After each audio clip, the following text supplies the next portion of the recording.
Hello viewers, गणित ग्राम पे आप सभी का स्वागत। मैथमेटिक्स इन ब्रीफ यानी मैथमेटिक्स की बातों को संक्षेप में आपके सामने रखना, ये मकसद है इस चैनल का। आज हम लोग देखेंगे multiplication of determinants. Multiplication of matrices आप जानते हैं, रो कॉलम मल्टीप्लिकेशन होता है। वीडियो उपलब्ध है मल्टीप्लिकेशन ऑफ मैट्रिसेस। डिटर्मिनेंट की मल्टीप्लिकेशन में रो कॉलम मल्टीप्लिकेशन भी होता है, कॉलम रो मल्टीप्लिकेशन भी होता है, कॉलम कॉलम मल्टीप्लिकेशन भी होता है, रो रो मल्टीप्लिकेशन भी होता है।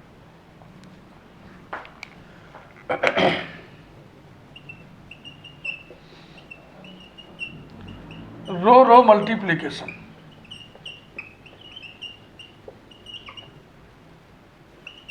रो कॉलम मल्टीप्लिकेशन,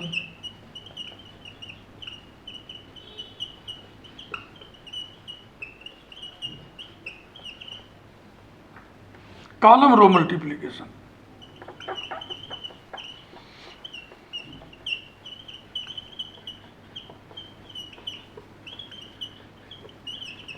और कॉलम कॉलम मल्टीप्लिकेशन।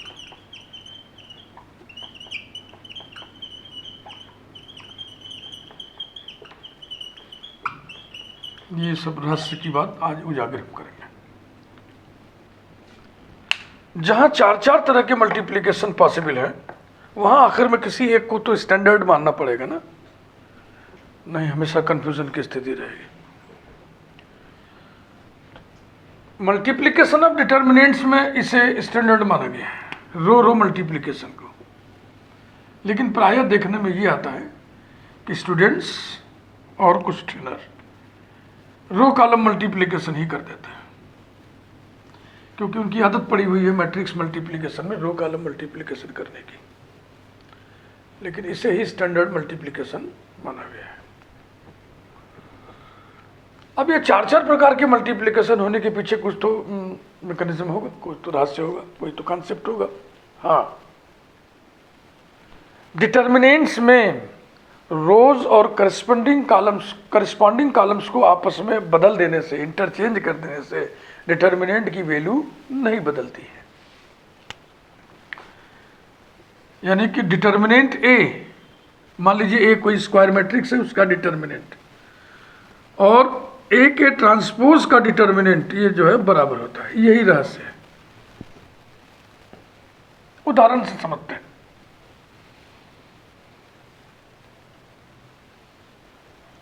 डेल्टा 1 या D1 लिख दे रहे, D for determinant. D1 equal to, short में समझिएगा, 2/2 का लेकर समझा रहे हैं। A1 B1 पहली रो, A2 B2 दूसरी रो, D2 X1 Y1 पहली रो, X2 Y2 दूसरी रो।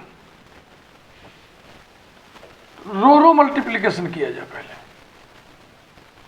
इसको ऐसे लिखे RR hyphen multiplication, row row multiplication. D1 into D2 equals to determinant, पहली रो उठाइए, उसका मल्टीप्लिकेशन पहली रो में करो, फिर दूसरी रो में करो, यानी R1 अब क्या करें, इसको R1 डैश करके लिख दें, कुछ तो चेंज करना पड़ेगा ना। R1 डैश, R2 डैश, यानी ये R1 है, R1 डैश, ये R2 डैश है, ऐसा। और ये R1 है, ये R2, ऐसा लिख लो भाई, तब ठीक से समझ में आएगा। R1 डैश, R2 डैश, फिर नीचे R1 डैश, R2 डैश, ये।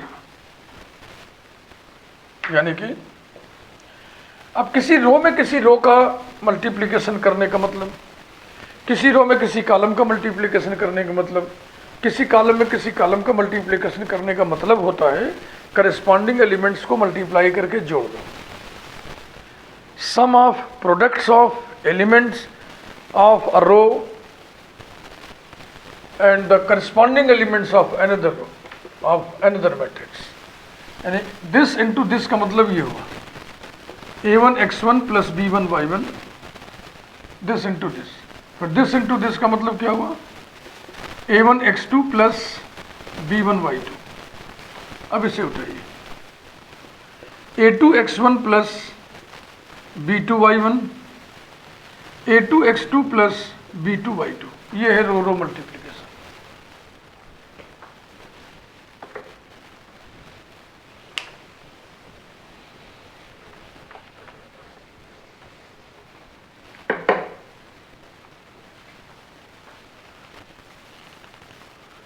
अब प्रॉपर्टीज ऑफ डिटर्मिनेंट्स के इस प्रॉपर्टी का हवाला दे रहे हैं। We know that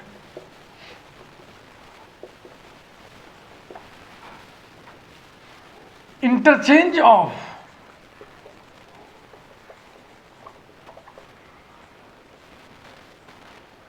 rows and corresponding columns, rows and corresponding columns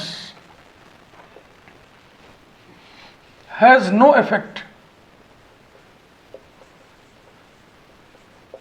on the value of a determinant, has no effect on the value of a determinant।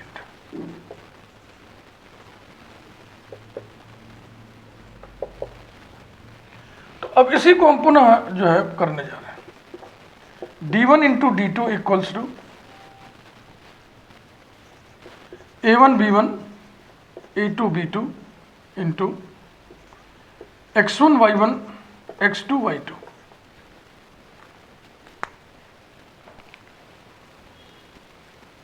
क्या करें हम, सेकंड डिटर्मिनेंट के या फर्स्ट डिटर्मिनेंट किसी एक को पकड़िए, सेकंड डिटर्मिनेंट को हम ट्रांसपोज कर दे रहे हैं। ये हो जाएगा equals to determinant a1 b1 a2 b2 into पहले कॉलम को पहली रो बना दो x1 x2, दूसरे कॉलम को दूसरी रो बना दो, इसी को बोलते हैं ट्रांसपोजिंग। यहां लिख दो ऑन ट्रांसपोजिंग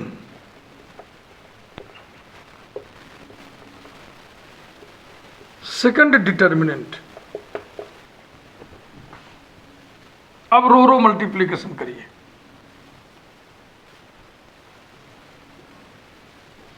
पहली रो का पहली रो में a1 x1 plus b1 x2, पहली रो का दूसरी रो में a1 y1 plus b1 y2। अब सेकंड रो का फर्स्ट रो में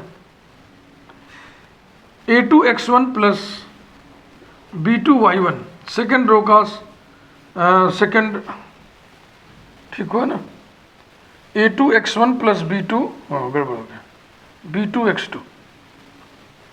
अब सेकंड रो का सेकंड रो में a2 y1 plus b2 y2।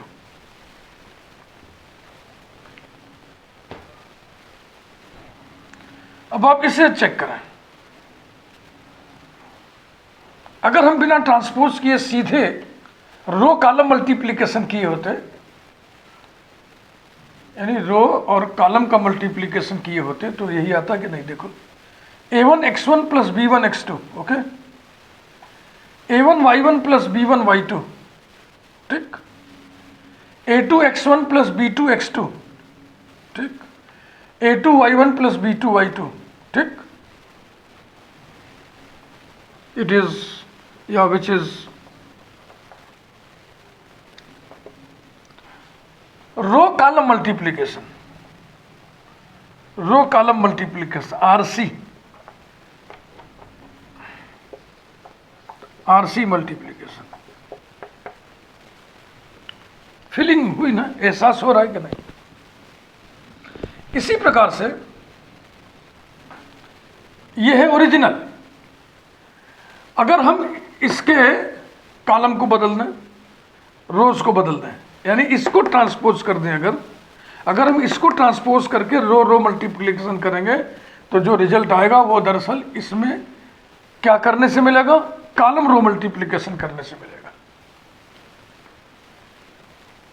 D1 को आप ट्रांसपोज करोगे, देखो सभी में हम रो रो मल्टीप्लिकेशन ही कर रहे हैं, वही स्टैंडर्ड मल्टीप्लिकेशन होता है। अगर D1 को ट्रांसपोज करोगे तो वो मल्टीप्लिकेशन चेंज हो जाएगा, किसमें? कॉलम रो मल्टीप्लिकेशन में। अगर D2 को ट्रांसपोज करोगे तो रो कॉलम मल्टीप्लिकेशन में चेंज हो जाएगा। अगर दोनों को ही ट्रांसपोज कर दोगे तो वो कॉलम कॉलम मल्टीप्लिकेशन में चेंज हो जाएगा। जो रो रो मल्टीप्लिकेशन है वो रो कॉलम मल्टीप्लिकेशन में चेंज हो जाएगा। जब हम D2 को ट्रांसपोज कर दें वो कॉलम रो मल्टीप्लिकेशन में चेंज हो जाएगा। जब हम D1 को ट्रांसपोज कर दें वो कॉलम कॉलम मल्टीप्लिकेशन में चेंज हो जाएगा, जब हम दोनों को ही ट्रांसपोज कर दें। तो ये राज है, ये रहस्य है।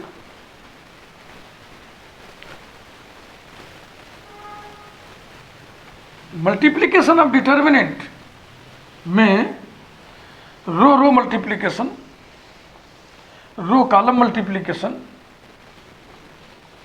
Column row multiplication, column column multiplication, all are permissible. अब इस पर बेस्ड एक हम एग्जाम्पल प्रॉब्लम जो कह लीजिए उठाना चाह रहे हैं वेक्टर की दुनिया से।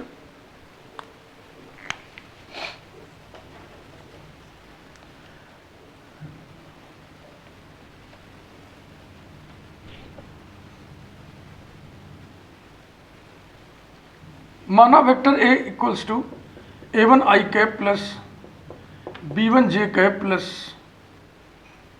ए के फॉर्म में लिखे इसको, A1 i cap plus A2 j cap plus A3 k cap.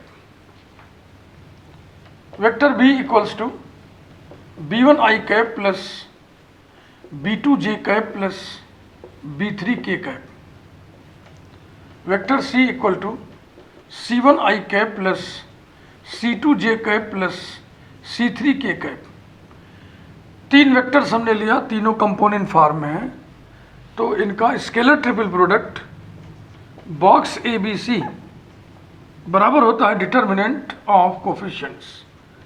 Determinant A1 A2 A3 B1 B2 B3 C1 C2 C3। Clear? ये आप जानते हैं।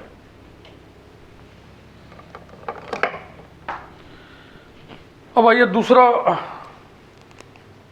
वेक्टर उठाए। Vector U equals to U1 i cap plus U2 j cap plus U3 k cap. Vector V equals to V1 i cap plus V2 j cap plus V3 k cap. Vector W equals to W1 i cap plus W2 j cap plus W3 k cap. तो UVW का scalar triple product हो जाएगा box UVW equals to determinant U1 U2 U3 V1 V2 V3 W1 W2 W3।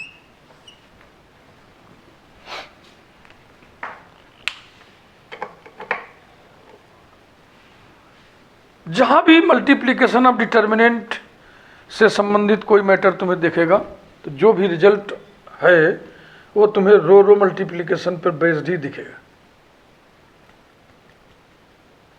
तो multiplying the determinants we have, ऐसा sentence लिख के जब multiplication करना तो रो रो मल्टीप्लिकेशन ही करना। यदि तुम रो कॉलम मल्टीप्लिकेशन करना चाहते हो तो ये सेंटेंस जरूर लिखना, परफॉर्मिंग रो कॉलम मल्टीप्लिकेशन। अगर तुम कॉलम रो मल्टीप्लिकेशन करना चाहते हो तो ये सेंटेंस जरूर लिखना, परफॉर्मिंग कॉलम रो मल्टीप्लिकेशन। अगर तुम कॉलम कॉलम मल्टीप्लिकेशन करना चाहते हो तो ये जरूर लिखना sentence, performing column column multiplication, और तब मल्टीप्लाई करना। Multiplying the determinants we have, यानी कि आप रो रो मल्टीप्लिकेशन कर रहे हैं, इसी की मान्यता है स्टैंडर्ड मल्टीप्लिकेशन। ये डिटर्मिनेंट की मल्टीप्लिकेशन की बातें इस वीडियो में हो रही, ध्यान रखना। मल्टीप्लिकेशन ऑफ मैट्रिसेस से कनेक्ट मत करना इसको। मल्टीप्लिकेशन ऑफ मैट्रिसेस में सिर्फ एक मल्टीप्लिकेशन परमिसिबल है और वो है रो कॉलम मल्टीप्लिकेशन। तो आइए इन दोनों का हम मल्टीप्लिकेशन करें।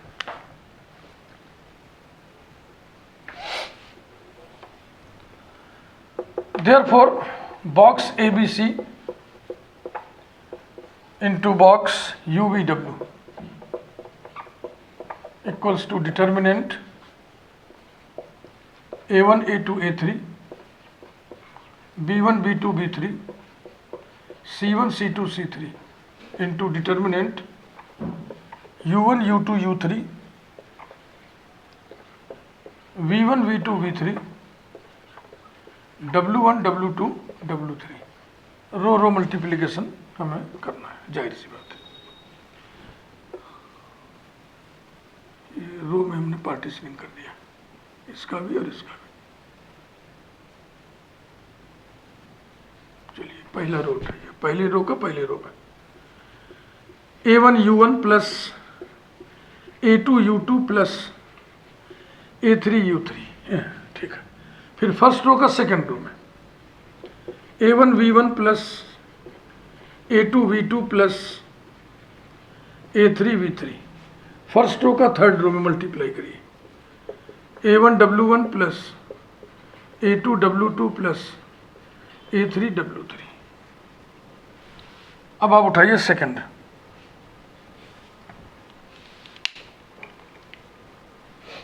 इसका सेकंड रो उठाइए। एस की जगह बीस कर दो बस, इसमें B1 U1 plus B2 U2 plus B3 U3 B1 V1 plus B2 V2 plus B3 V3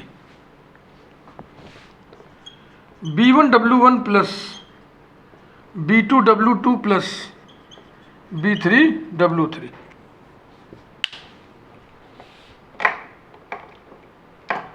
अब भाई अब तीसरा उठाइए, इसे जहां जहां बी लिखा वहां वहां सी कर देना। C1 U1 plus C2 U2 plus C3 U3 C1 V1 plus C2 V2 plus C3 V3 C1 W1 plus C2 W2 plus C3 W3। अब जब वेक्टर्स कंपोनेंट फॉर्म में हो तो डॉट प्रोडक्ट क्या होता है ये आपको मालूम है। जैसे कि A डॉट U कितना होगा, A1 U1 plus A2 U2 plus A3 V3, यही लिखा है। तो इस तरह आप देखोगे तो ये है A डॉट U